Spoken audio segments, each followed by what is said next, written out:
Hello, and welcome to Cambridge Christadelphians YouTube channel. In this video, we're going to be continuing thinking about God's kingdom, specifically asking the question, can you have a place in it? But before we get onto that question, I'm just going to recap some of the things we've learnt so far from our previous couple of videos. From Daniel 2, we learnt that the kingdom will fill the whole earth. And then from Isaiah 2, we learnt that God's kingdom will bring peace upon the earth. Then we learnt that the kingdom is coming, but we don't know when. That's what Jesus told us in Matthew 24. And the lesson from that is for us to always be ready and waiting. And finally, we learnt that when Christ is the ruler, the kingdom will be ruled in righteousness. So with that basis, let's think about this question. Can I have a place in it? What is God looking for in the people who are going to be in this kingdom? What do we need to do to be in this kingdom? And finally, do we need to change? Are there any things that we need to do differently in our lives? And we're going to try and answer these questions from what the Bible says, from what God has told us. So, what is God looking for? Well, it's very simple, really. God's looking for faith. That must be the first step. There's a verse in Ephesians 2, a couple of verses that I've put on the screen. For by grace are ye saved through faith, and that not of yourselves. It is the gift of God, not of works, lest any man should boast. So the point here is that we're not being asked to do any great works of faith. We're not being asked to travel 1,000 miles or slay any dragons. We're not being asked to do something that we can boast about. We're being asked to have faith because it's God's gift. Jesus said in Luke 12, "Do not fear, little flock, for it is your Father's good pleasure to give you the kingdom." So this has to be our mindset when thinking about what God is looking for. He's looking for faith. So what next? What do we need to do? Well, we need to have faith, we need to believe, and then we need to be baptized. We won't turn to the references that I've put on the screen in brackets, but feel free to have a look at them in your own time. But in Mark 16, Jesus says, "He who believes and is baptized will be saved, but he who does not believe will be condemned." So the point here is that belief or faith must be followed by baptism. And that is the route to being saved, to having a part in God's kingdom. But if we get baptized and we don't believe, well, it's not worth anything. Baptism on its own isn't enough. We need to have faith and baptism. And in Romans 6, we're told why baptism is important, because it's a symbol. As it says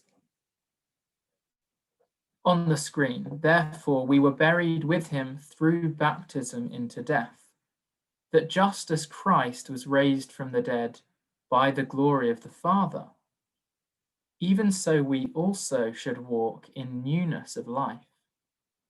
For if we have been united together in the likeness of his death, certainly we shall also be united in the likeness of his resurrection." So just as Jesus died, literally, and was risen from the dead, that's what our baptism symbolizes. Going down into the water is like dying with Christ, and coming up out of it again is to remind us that Christ rose from the dead.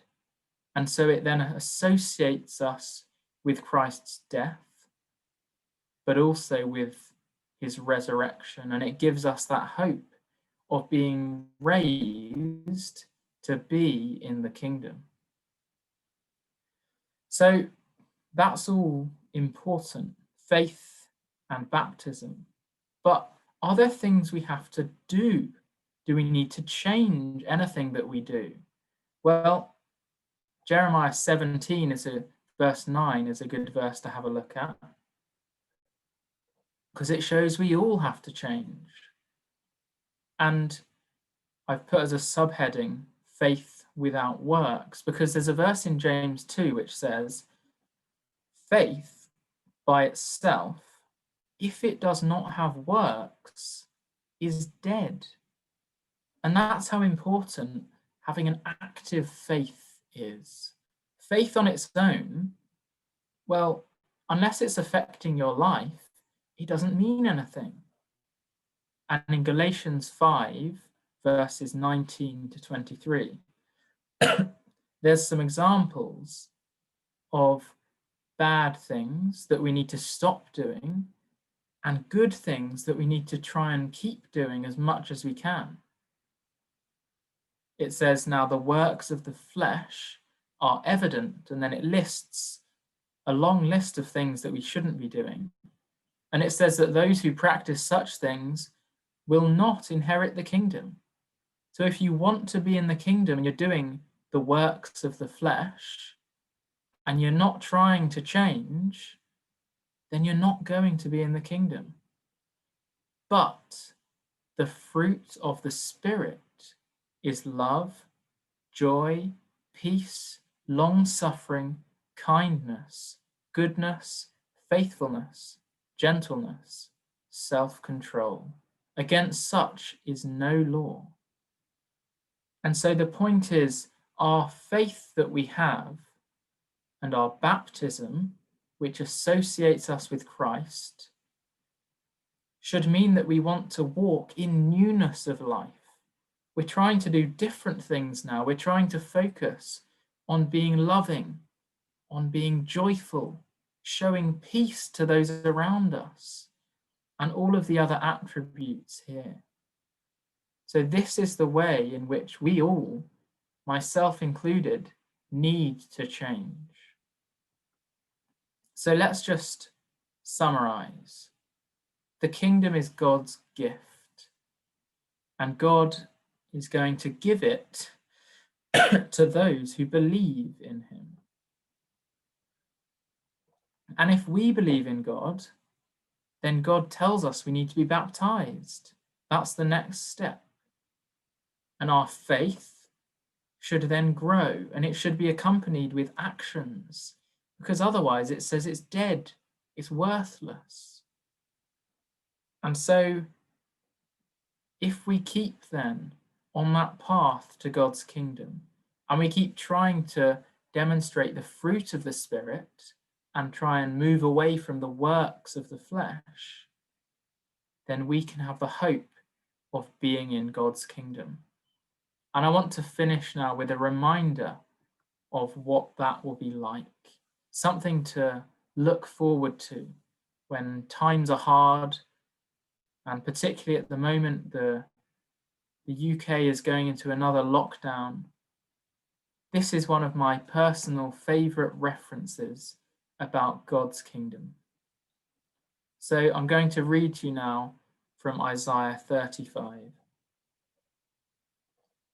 The wilderness and the wasteland shall be glad for them, and the desert shall rejoice and blossom as the rose. It shall blossom abundantly and rejoice, even with joy and singing. The glory of Lebanon shall be given to it, the excellence of Carmel and Sharon. They shall see the glory of the Lord, the excellency of our God. And then the eyes of the blind shall be opened, and the ears of the deaf shall be unstopped. Then the lame shall leap like a deer, and the tongue of the dumb sing. For waters shall burst forth in the wilderness, and streams in the desert. So this is a wonderful picture that it conjures up of the changes that will happen in this world when God's kingdom comes to it. The changes in the landscapes, the wilderness and the wasteland being turned forth into this amazing landscape bursting with life, filled with water, and the frailties of humanity will no longer be there. The eyes of the blind shall be opened, the ears of the deaf unstopped. And with this imagery in mind, hopefully it will give you something to look forward to as you go about your daily life.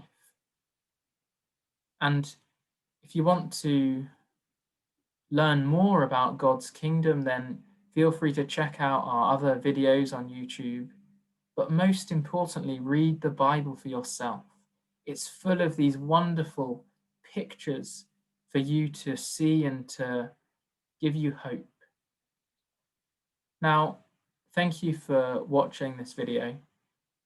Please like and comment if you have any points to make, and we'll try and get in touch with you.